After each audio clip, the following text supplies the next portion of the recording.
Palavra da Verdade, com Hernandes Dias Lopes. Eu quero partilhar com vocês um texto que me é muito caro, porque trata de um dos personagens da Bíblia que mais me inspira e me motiva. Abra sua Bíblia comigo, por favor, na segunda carta de Paulo a Timóteo, capítulo 4, e nós vamos fazer a leitura dos versos 6 até o verso 18. Segunda carta de Paulo a Timóteo, capítulo 4, 6 a 18.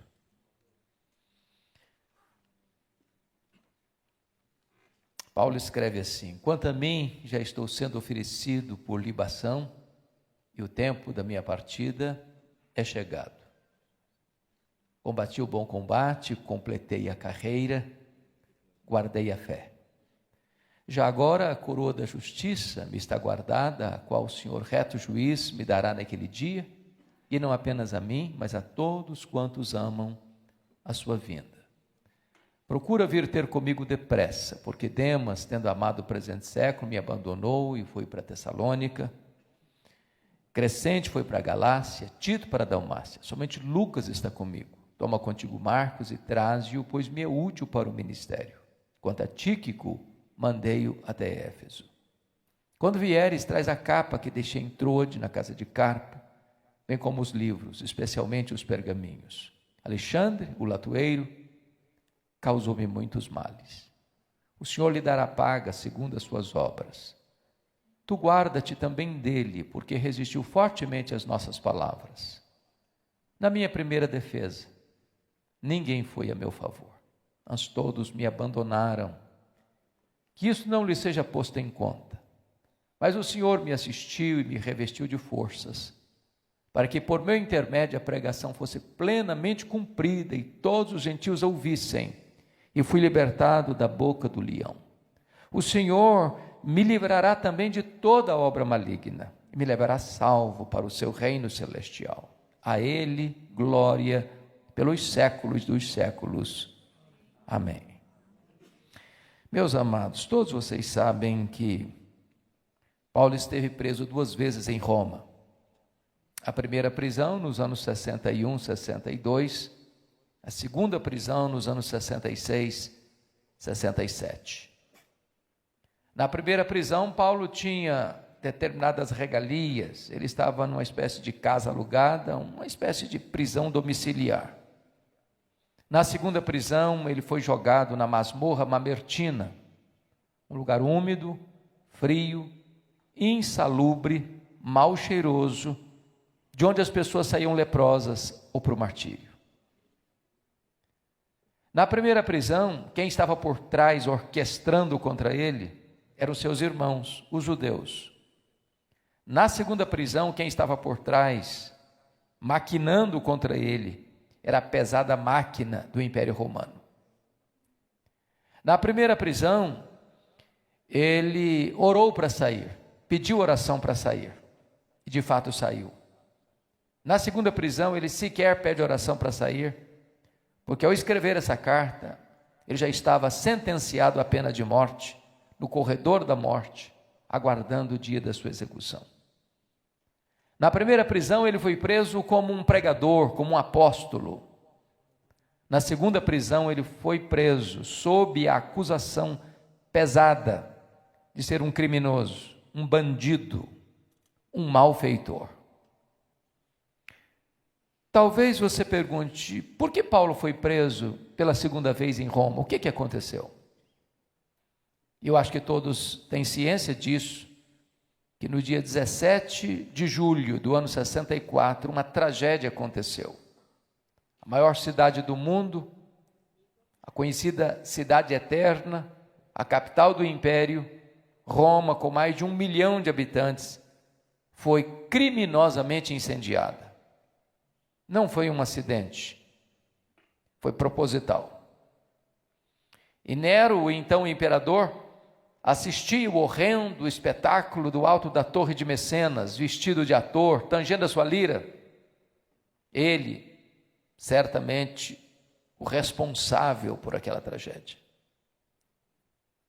Aquele incêndio durou 7 noites e 6 dias, de 17 de julho a 24 de julho. Quando o incêndio acabou, a cidade estava muito devastada.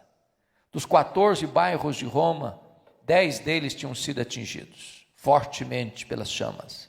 Curiosamente, os 4 bairros menos atingidos, densamente povoados por judeus e cristãos, dão a Nero um álibi para botar a culpa do incêndio de Roma nos cristãos. E começa um verdadeiro massacre. Faltou madeira para fazer cruz, tamanha quantidade de crentes crucificados em Roma. Quando não tinha mais madeira, os crentes eram cobertos de piche, queimados vivos para iluminar as noites de Roma. Nessa conjuntura, Paulo já era o grande líder do cristianismo no Ocidente. E ele começa a ser procurado, caçado, até que botam a mão nele, talvez em Trode, na casa de Carpo.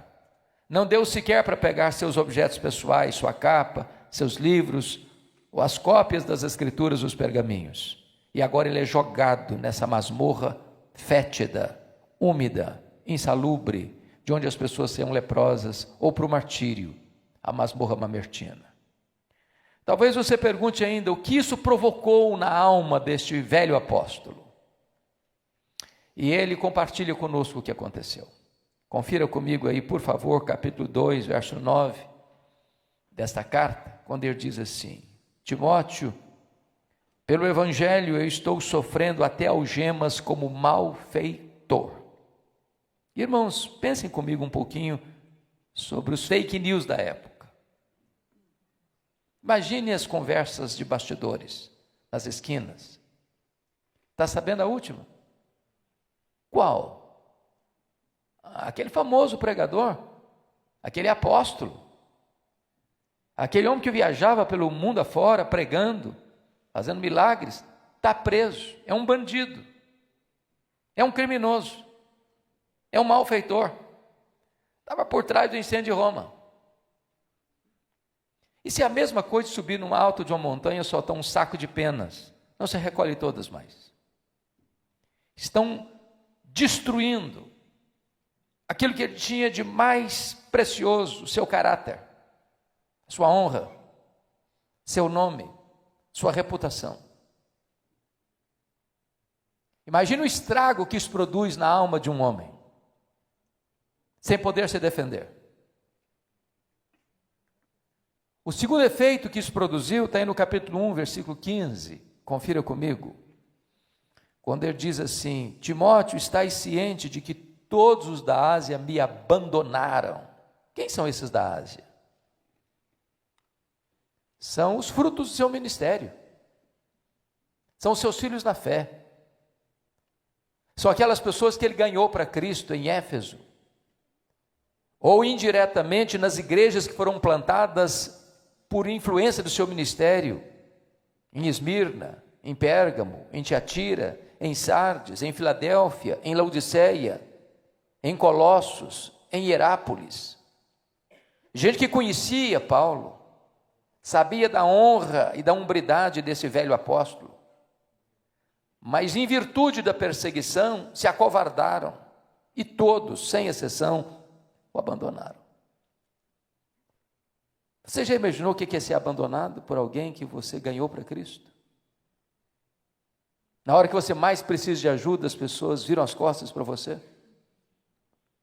O que isso provocou na alma desse velho apóstolo? Mas tem mais. Olha aí comigo, capítulo 1, versículo 8.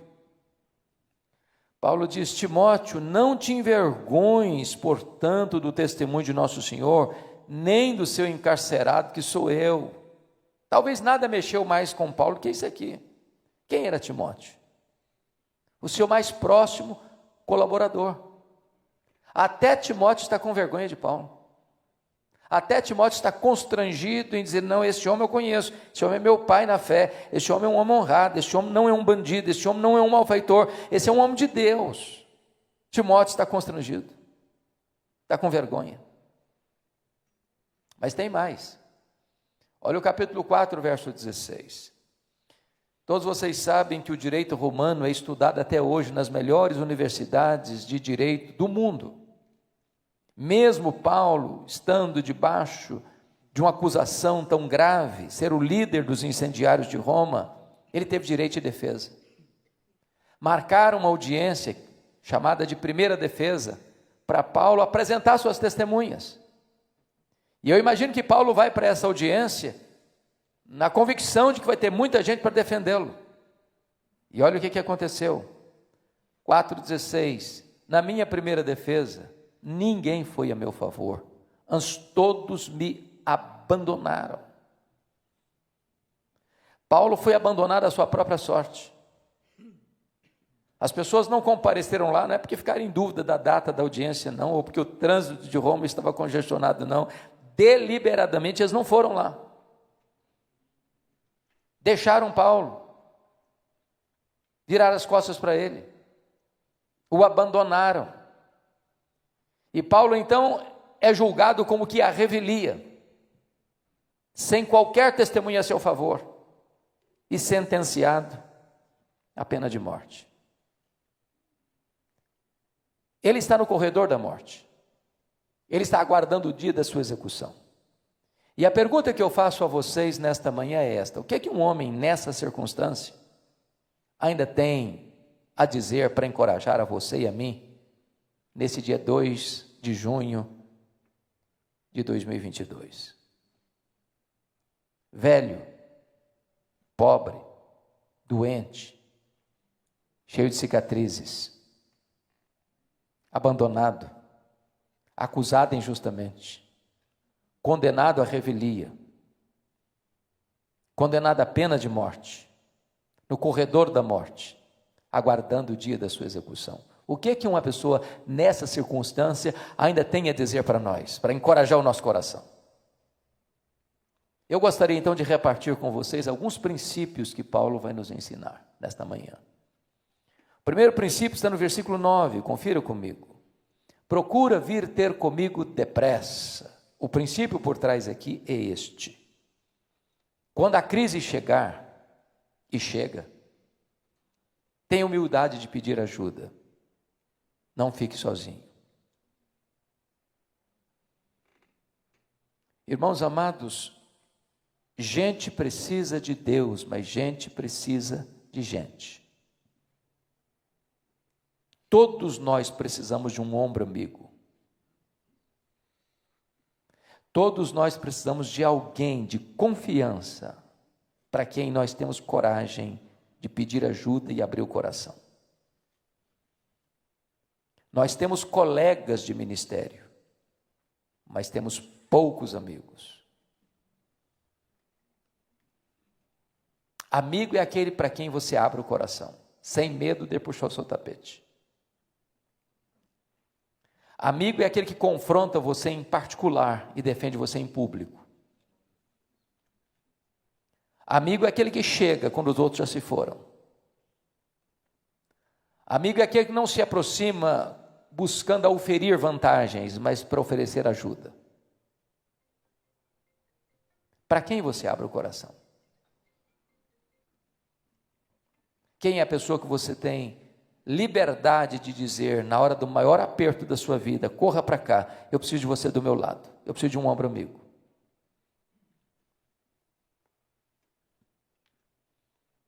Talvez uma das dores mais agudas que nós temos sentido na igreja evangélica brasileira é a quantidade de pastores que têm cometido suicídio. E a pergunta é, meu Deus, por quê? Esse colega não tinha pelo menos um amigo de confiança para abrir o coração, para pedir ajuda, para dizer, corra para cá, venha depressa, eu preciso de você do meu lado. O pastor é alguém que trabalha com multidão, mas vive na solidão. O pastor não é um super-homem, não é um super-crente, não é um super-líder. Ele tem também calcanhar de Aquiles. Ele tem também suas fraquezas, suas limitações, suas dores. Quem é o pastor do pastor? Quem é o amigo do pastor? A quem ele recorre? A quem ele busca? Se gente precisa de Deus, gente precisa de gente. Segundo princípio, está aí no capítulo 10, no versículo 10, quando ele diz: porque Demas, tendo amado o presente século, me abandonou. E o princípio é este: quando alguém decepcionar você, quando alguém abandonar você, não faça registros de mágoas. Gente, no ministério, isso não é exceção, é regra. As pessoas vão nos decepcionar. E nós vamos decepcionar as pessoas. Nós não somos uma pessoa perfeita. Nós não viemos de uma família perfeita.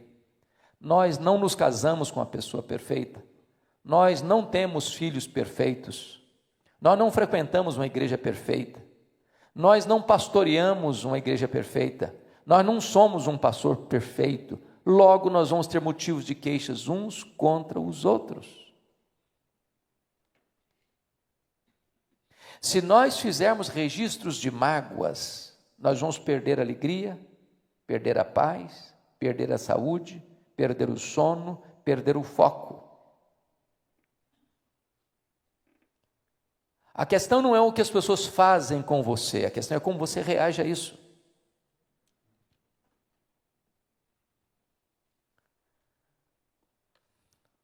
Viktor Frankl, o pai da logoterapia, para mim escreveu um dos livros mais fantásticos, chamado Em Busca de Sentido. Se você não leu, vale a pena ler. É um livreto, vale a pena ler. Em Busca de Sentido. E ele diz que a única coisa que ninguém pode tomar de você é o direito que você tem de fazer suas escolhas. As pessoas podem tirar sua liberdade, seus bens, sua família, sua vida. E ele viveu num campo de concentração, na Polônia, e sobreviveu. Mas ele diz, a única coisa que ninguém pode tirar de você é o direito que você tem de fazer suas escolhas. As pessoas falam mal de você, você fala bem delas. Elas perseguem você, você ora por elas. Elas amaldiçoam você, você bendiz a elas. Ninguém pode tomar de você esse direito de fazer essas escolhas. Se alguém abandonar você, e não é fácil ser abandonado por alguém que você ajudou, quando você mais precisa de ajuda, quando você está passando uma situação difícil, precisa de um ombro, e alguém vira as costas, não é fácil. Mas se alguém decepcionar você, põe o pé na estrada e continue caminhando.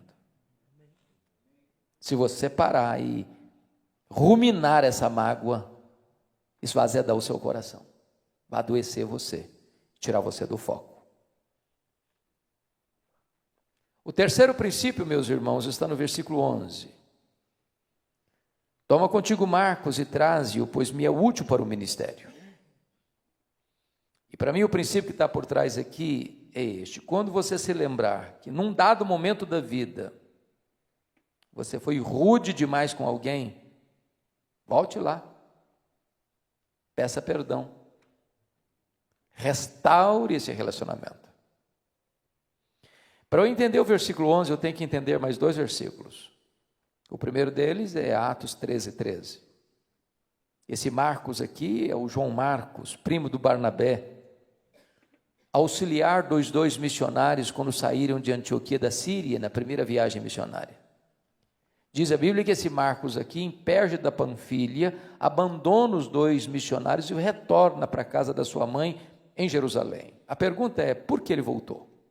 A Bíblia não responde. Há três possibilidades, talvez uma delas seja a verdadeira. A primeira possibilidade é que ele era muito jovem, pensou que missões fosse turismo. Quando ele percebeu que não era, se decepcionou e voltou. Pode ser isso, não sei. Uma segunda possibilidade é que quando eles saíram de Antioquia da Síria, o líder da caravana era o primo dele, o Barnabé. Em Pafos, a liderança muda para as mãos de Paulo. Ele deve ter pensado, sobre a liderança do meu primo, eu tinha coragem de ir, na liderança do Paulo eu não vou não. A terceira possibilidade, eu creio na terceira. Está escrito em Gálatas capítulo 4, que Paulo pregou o evangelho pela primeira vez na Galácia, entenda Galácia do Sul, Antioquia da Pisídia, Icônio, Derbe e Listra, por causa de uma enfermidade física. Pergunta: que enfermidade física era essa? Talvez a mesma que Paulo mencionou em 2 Coríntios 12, 7. Um espinho na carne, mensageiro de Satanás, para lhes bofetear, a fim de que ele não se ensoberbecesse. Notinha de rodapé. O espinho na carne de Paulo veio de Deus ou veio de Satanás? E a resposta categórica é: veio de Deus, é claro. E por que você sabe? Por causa do propósito, para ele não se ensoberbecer. Você tem alguma dúvida que o diabo trabalha 24 horas por dia para fazer de você um pavão? Mas se o espinho na carne veio de Deus, como é que Satanás batia na cara dele com o espinho? Porque este é o papel de Satanás. Quando a providência é carrancuda, e às vezes é, Satanás chega e está vendo aí, você não é pastor? Você não é missionário? Você não está servindo a Deus? Está passando essa magrela toda. Se Deus se importasse mesmo com você, você não estava nessa. Satanás quer jogar na nossa mente a ideia equivocada de que se você é crente, você não pode ter problema. Você não pode ficar doente, você não pode ter problema financeiro, você não pode ter um acidente. Mas Jesus nunca prometeu isso para nós. Ele disse: no mundo tereis aflições, mas tenha de bom ânimo. O que ele prometeu está conosco todos os dias até a consumação dos séculos. Dizem os historiadores que essa região onde Marcos foi embora, para a casa da mãe dele, perto da Panfilha, era uma região alagadiça, pantanosa, com forte incidência de malária. E provavelmente Paulo pegou uma malária aqui. Porque não consta a Bíblia que ele saiu de Antioquia doente, mas consta a Bíblia que ele chegou na Galácia do Sul, Antioquia da Pisídia, Icônio, Derbe e Listra, doente. E a malária dava uma dor de cabeça alucinante, afetando inclusive a visão. Talvez seja por isso que os crentes da Galácia queriam arrancar os próprios olhos, se fosse possível, para dá-los a Paulo. Talvez por isso Paulo precisava de um secretário para escrever as suas cartas, e então, no final, ele pegava a pena para escrever a saudação final: vede com que grandes letras eu vos escrevo. Então é provável que esse Marcos deve ter pensado assim: eu estou muito jovem para ficar doente, eu vou voltar para a casa da minha mãe. Mas o segundo texto que eu tenho que entender para compreender esse versículo 11 é Atos 15, 36 a 41. Porque depois do concílio de Jerusalém, Paulo chega para Barnabé e diz: Barnabé, vamos voltar, vamos visitar as igrejas que nós plantamos, vamos fortalecer aqueles irmãos que nós ganhamos para Cristo. O Barnabé disse: vamos, Paulo, só um detalhe, eu estou com vontade de levar meu primo Marcos comigo, com a gente. Paulo respondeu: eu não acho justo levarmos aquele que nos abandonou desde perto da Panfilha. É claro que o Dr. Lucas registrou isso num tom polido, educado. Mas a informação que nós temos em seguida é que houve tal desavença entre os dois que não puderam caminhar juntos mais, por causa do Marcos. Então eu vou tentar parafrasear o que aconteceu. Eu acho que foi mais ou menos o seguinte: Paulo chega para o Barnabé e diz: Barnabé, que bênção foi o concílio de Jerusalém, que decisão clara, decisão lúcida, bíblica, decisão tomada, decisão escrita, decisão comunicada às igrejas. Agora a teologia está boa, agora vamos voltar para a obra missionária. Barnabé disse: ô Paulo, vamos sim, mas você está lembrado do meu primo, o Marcos? Mas é claro, né, Barnabé, que eu estou lembrado do seu primo. Ô Paulo, deixa eu te falar, eu estou com vontade de levá-lo com a gente. Paulo fechou a cara. Você está de brincadeira, né, Barnabé? Não, ele amadureceu. Pois é, comigo ele não vai não. Ô Paulo, ele vai ser útil para nós, comigo ele não vai não. Ô Paulo, você está sendo radical, comigo ele não vai, Barnabé. Paulo, vamos dar uma chance para o rapaz, comigo ele não vai, Barnabé, pronto.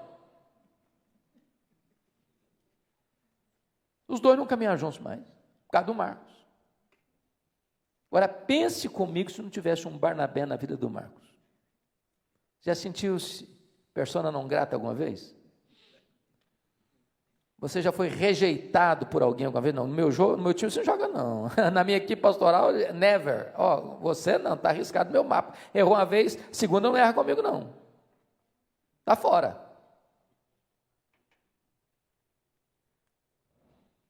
Então o Barnabé pega o Marcos, leva para Chipre. O Marcos amadureceu mesmo. Mais tarde o Pedro discipulou o Marcos. E Marcos vai ser o primeiro evangelista a escrever. O primeiro evangelho escrito não foi Mateus, foi Marcos. Paulo está preso no final da vida, no corredor da morte, fazendo uma faxina na sua alma. Lembrou do Marcos. Escreveu: Timóteo, meu filho, quando você vier, traz o Marcos aí com você. Ele me é útil para o ministério. Sabe o que Paulo está nos ensinando aqui, irmãos? Você nunca é tão grande como quando você é humilde. Paulo está nos ensinando aqui que você não perde a sua autoridade espiritual reconhecendo um erro e pedindo perdão. Paulo está nos ensinando aqui que nenhum de nós tem o direito de avançar no ministério deixando pessoas feridas para trás. Paulo está nos ensinando aqui que nós não estamos preparados nem para viver, nem para morrer, deixando pendências de relacionamento na nossa vida. Paulo está nos ensinando aqui que onde um dia nós fomos intolerantes, cavando abismos de mágoas, nós devemos hoje construir pontes de reconciliação. Ministério tem muito a ver com relacionamentos. Quarto princípio. Olha comigo o versículo 14. Alexandre o latueiro causou-me muitos males. O Senhor lhe dará paga segundo as suas obras. Tu guarda-te também dele, porque resistiu fortemente às nossas palavras. O princípio que eu quero destacar aqui é o seguinte: quando alguém deliberadamente fizer o mal contra você, tome a decisão de perdoar e entregar essa causa para Deus. Diz os estudiosos que esse Alexandre o latueiro foi quem delatou Paulo, culminando na sua segunda prisão, no seu consequente martírio. É gente que apunhala pelas costas, é gente que torce para ver você cair, é gente que celebra quando você chora e chora quando você está bem. Meus irmãos, o ministério não é um campo tão florido.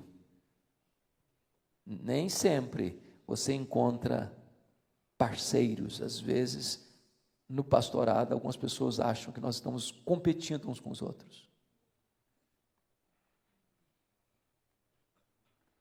Há pessoas que não se alegram quando você está bem.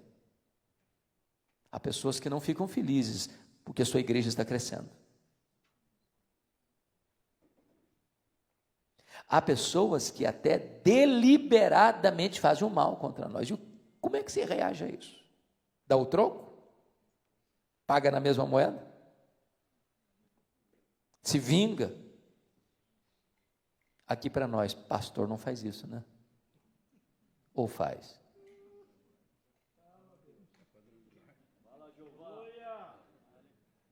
Você diz: fulano, eu não vou fazer não, mas o seu dia vai chegar. E quando o seu dia chegar, minha vitória vai ter sabor de mel. Nosso papel, meus amados irmãos, não é dar o troco. Nosso papel é perdoar e entregar essa causa para Deus. Nós não sabemos fazer isso. Perdoar não é coisa fácil, mas é necessário. Não tem ministério sem perdão, irmãos, não tem. Porque não tem ministério sem frustração. Também não tem. Talvez a dor mais aguda, dentre tantas que já senti na vida, ocorreu no dia 2 de agosto de 1982, quando eu começava o meu pastorado. No dia 1º de agosto, meu irmão, acima de mim, eu sou o caçula, tinha completado 27 anos. Um jovem alegre, vibrante, feliz. No dia 2 de agosto, ele foi assassinado brutalmente, com 11 golpes de faca, todos mortais, pelo primo primeiro da sua mulher. Quando eu recebi o telefonema, a dor foi tão aguda, como um soco no meu estômago, eu perdi a voz. Mas me lembro que a primeira palavra que Deus botou na minha boca, quando eu recobrei as forças, foram essas: eu perdoo o assassino. Eu não tenho outra opção. Ou perdoava ou adoecia. Ou perdoava ou minha vida transformar-se-ia no inferno. Ou perdoava ou teria que abandonar o ministério. Mas eu posso lhes garantir que o perdão é maior que o ódio. Perdão cura, perdão restaura. O perdão é a asepsia da alma, é a faxina da mente, é a alforria do coração. Quem não perdoa, não pode orar. Quem não perdoa, não pode adorar. Quem não perdoa, não pode ofertar. Quem não perdoa, não pode ser perdoado. Quem não perdoa, entregue aos verdugos da consciência, aos flageladores da alma. No ministério, é preciso exercitar perdão.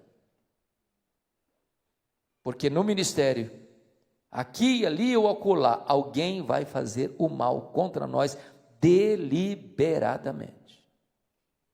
Se nós não perdoarmos, nós vamos afundar num pântano de amargura, num poço de mágoa, e viver numa masmorra emocional. Bom, eu não quero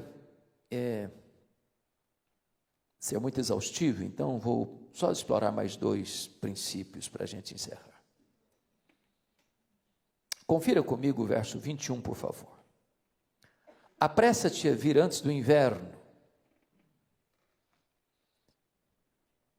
E ele já tinha dito lá no verso 9, procura vir ter comigo depressa. A palavra depressa é uma palavra vaga, depende do contexto.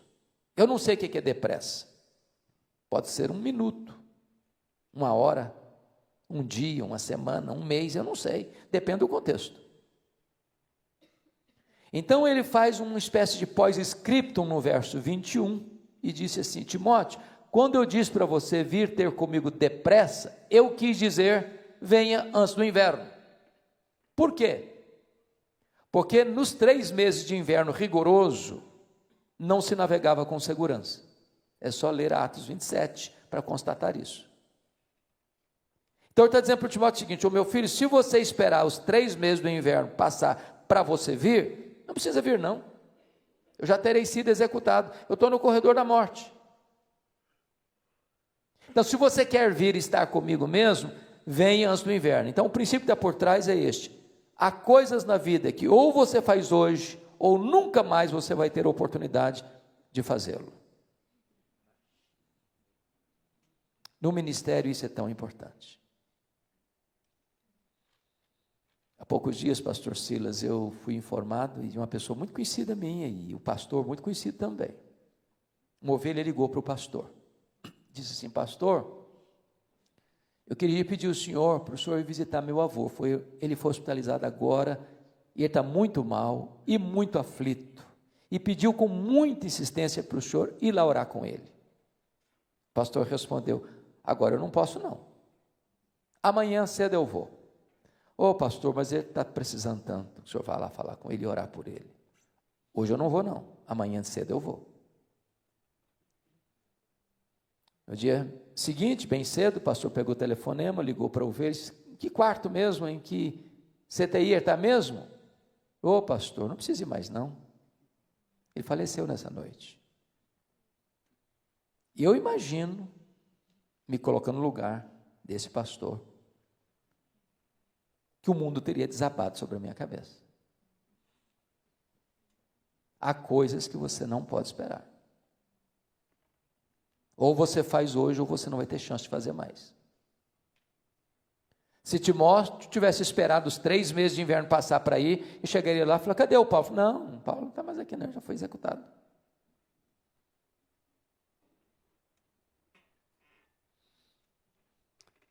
Me permita dizer algumas coisas aqui dentro da cultura brasileira que me impressionam muito. Algumas coisas chocam a gente na cultura brasileira.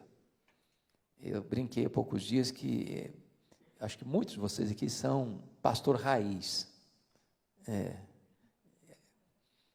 Eu sou daquele tempo que os funerais às vezes aconteciam no templo e passava a noite no velório. E o pastorzão, você está lá junto, jovem ainda, né? Você roda a noite toda com a família. Aí no outro dia você toma um banho, está novão de novo. Mas uma das coisas que mais me chocaram e me chocam até hoje é que eu não conheço ninguém que receba mais elogios do que defunto. É uma rasgação de seda em cima do caixão que não tem mais jeito. E às vezes o que me incomodava era pensar, meu Deus, será que essa pessoa, quando estava viva, escutou algum desses elogios? Porque elogiar um defunto, ele não fica feliz com isso não. Ele não fica nem animado. Ele nem esboça um sorriso. E se levantar para te dar um abraço, você corre.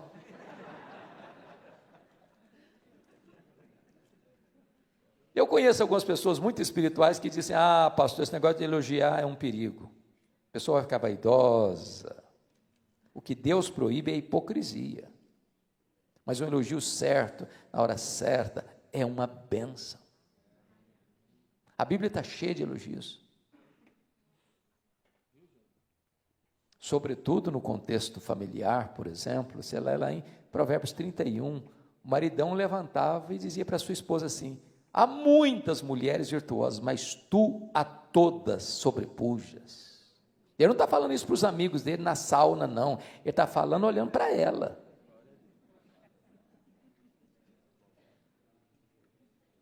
Qual foi a última vez que você elogiou sua mulher, seu marido, seu pastor, o líder que ajuda você no ministério?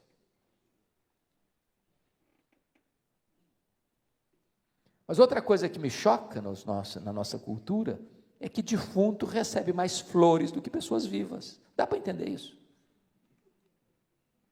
Eu fui num funeral em Vitória, certa feita, e contei 86 coroas de flores. E eu fiquei do lado olhando. Coitado do defunto. Não consegue cheirar um botão de rosa mais. Para que tanta flor para ele? Contrataram um carro pequenininho para levar o defunto e um caminhão para levar as flores. Agora, por que os defuntos recebem mais flores do que os vivos? É porque a voz do remorso é mais forte do que a voz da gratidão. Se tem que mandar flor, tem que mandar em vida. Brincando um pouco com vocês, eu soube por aí que os homens paranaenses, especialmente os curitibanos, são muito cavalheiros e amáveis. Me contaram isso por aí. Dizem que jamais deixam em brancas nuvens o aniversário da esposa, sem levar um buquê de flores, aniversário de casamento. Dizem que é assim que acontece por aqui. Abra a porta do carro, nem espera o garçom puxar a cadeira para a esposa sentar, ele mesmo faz isso. Dizem que é assim aqui no Paraná. Mas é provável que também haja alguma raríssima exceção de um marido pão duro, que nunca deu um buquê de flores para a esposa. Eu acho que não devo ter ninguém aqui entre nós.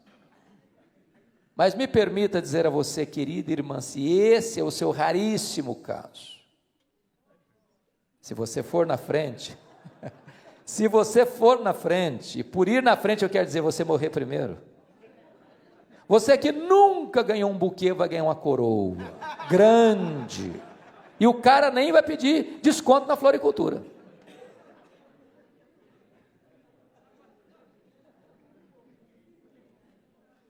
Se você tiver que mandar flores, manda em vida. Aliás, uma boa sugestão para os maridos aí, passar na floricultura antes de chegar em casa. Surpreender a esposa.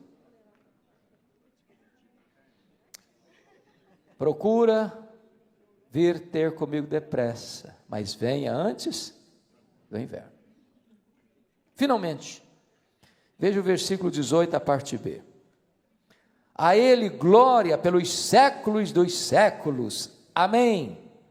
E para mim o princípio é este: a melhor maneira de você encerrar o ministério e fechar as cortinas da vida é dando a Jesus toda a glória que Ele merece. Não a nós, Senhor, não a nós, mas ao Teu nome da glória. Porque dEle, por meio dEle, para Ele, são todas as coisas. Nós não estamos levantando monumentos a nós mesmos. Toda a glória dada ao homem é glória vazia, é vanglória, é idolatria, é abominação para Deus, porque Deus não divide a sua glória com ninguém. Na igreja de Deus, irmãos, não tem cultura de celebridade. Não tem. Na igreja de Deus não tem figurão. Na igreja de Deus, todos nós estamos nivelados no mesmo patamar, somos servos. A pirâmide está invertida, e quem quiser ser o maior, vai ter que ser servo de todos. Se existia um homem que podia ter motivos para se gloriar, ou contar vantagens das façanhas do seu ministério, esse era Paulo. E a última palavra dele, antes de botar o amém final na vida, e fechar as cortinas, foram essas: a Ele, ao Senhor Jesus, glória pelos séculos dos séculos. Que maneira sublime de encerrar a carreira. Mas agora, nos versos 6 a 8, eu serei muito breve na análise, ele está no corredor da morte e vai fazer uma avaliação, porque uma das coisas importantes do ministério é parar para avaliar. Não é verdade? A gente não pode caminhar para a vida sem reflexão. Tem que parar, tem que avaliar. E em primeiro lugar ele avalia o passado no verso 7. Todos os verbos estão no pretérito perfeito. Combati o bom combate, completei a carreira, guardei a fé. Então, a minha vida foi um combate, um bom combate. Me permita, como pastor de cabecinha branca, lhes dar um conselho. Quando a gente é jovem, a gente entra em determinados combates desnecessários. O resultado é zero, para não dizer que às vezes é negativo. Então, se o combate não é bom, não entra nele, não. Não gasta energia, não. Não entra em bola dividida, não. Mas se o combate é bom, lute, entre nele. Combati o bom combate. Não larga a obra no meio do caminho, não. Complete a sua carreira. No meio de tantas vozes difusas, tantos ventos de doutrinas, mantenha-se íntegro e guarde a fé. Não escute a voz da sereia. Mantenha-se firme nas Escrituras. Permaneça no Evangelho. No verso 6, ele vai fazer uma avaliação do presente. E diz: ô Timóteo, quanto a mim já estou sendo oferecido por libação, e o tempo da minha partida é chegado. Sabe o que ele está dizendo? Ô Timóteo, Roma vai me matar. Mas não é Roma que vai me matar não, Timóteo, eu que vou me entregar. E não vou me entregar para Roma também não, vou me entregar para Deus, como oferta de libação ao Senhor. E tem mais, não vou morrer também não, eu vou partir. Porque a palavra partida é um eufemismo para a morte. E essa palavra no grego tinha 3 significados. Primeiro, partir significava tirar o fardo das costas de alguém. Sabe o que é morrer para um crente? Apocalipse 14, 13, descansar das suas fadigas. Segundo, a palavra partida no grego significa desatar um bote para atravessar para o outro lado do rio. Sabe o que é morrer para um crente? Fazer a última viagem rumo à pátria celestial. Terceiro, a palavra partida significa afrouxar as estacas de uma barraca, levantar acampamento e ir para sua casa permanente. Sabe o que é morrer para um crente? É mudar de endereço, é ir para a casa do Pai. Paulo não está com medo de morrer, porque sabe em quem tem crido, está para onde está indo. Mas agora Paulo vai fazer uma avaliação do futuro no verso 8. Já agora a coroa da justiça me está guardada, a qual o Senhor reto juízo me dará naquele dia, não apenas a mim, mas a todos quantos amam a sua vinda.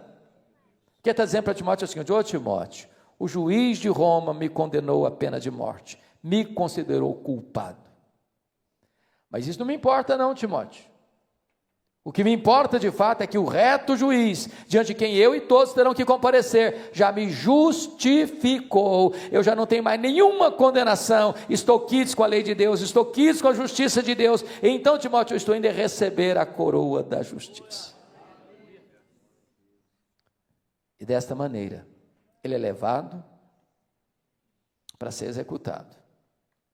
Sua cabeça é decepada. Tomba na terra como um mártir, mas é recebido no céu como um príncipe. E nessas circunstâncias tão carrancudas, esse homem tem autoridade de se levantar das páginas das Escrituras e dizer para você e para mim, nesta manhã: sede meus imitadores, como eu sou de Cristo. Amém. Vamos orar? Vamos ficar em pé?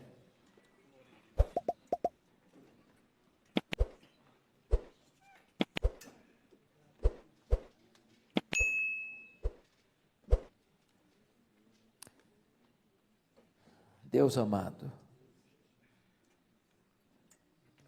nós estamos diante da Tua palavra e do testemunho do apóstolo Paulo. Nós não estamos aqui, Deus, olhando pelas lentes do retrovisor apenas, para recordar uma história antiga.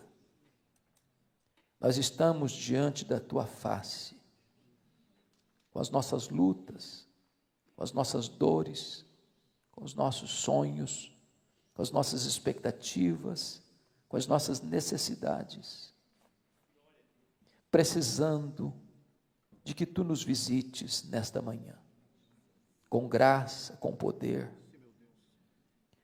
Ó Deus, em nome de Jesus, restaura a nossa sorte, reaviva, ó Deus, o amor pelo ministério em nosso coração. Traz diante de nós a sublimidade que é sermos ministros da reconciliação, sermos embaixadores do Rei dos Reis, de sermos, meu Deus, portadores da melhor e maior notícia que esse mundo pode ouvir. Reaviva o dom que Tu nos deste, ó Senhor. E se porventura nesta manhã há entre nós alguém que está machucado e ferido, alguém que está sem forças para prosseguir, alguém que está sucumbindo diante da providência carrancuda, das circunstâncias adversas, que nesta manhã este coração seja fortalecido com graça e renovado com o Teu poder. Sopra sobre nós nesta manhã um alento de vida. E levanta, meu Deus, nesta geração, um exército de homens e mulheres, líderes, pastores cheios do Espírito Santo, para levar a Tua palavra na autoridade do nome de Jesus, no poder do Espírito Santo, para que a Tua palavra prevaleça nesta nação. Nós oramos com gratidão, em nome de Jesus. Amém.